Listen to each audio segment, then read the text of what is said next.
ഇന്നത്തെ പരിപാടി ഇവിടെ കഴിഞ്ഞു.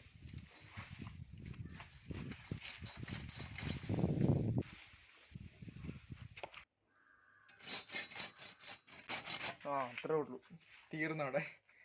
നമ്മുടെ തോട്ടി ഇവിടെ റെഡി ആയിട്ടുണ്ട്. തോട്ടിയല്ല, തോട്ടിക്കുള്ള ഇല്ലി. ഇപ്പൊ നമുക്ക് ഇവനെ അപ്പുറത്തോട്ട് മാറ്റണം.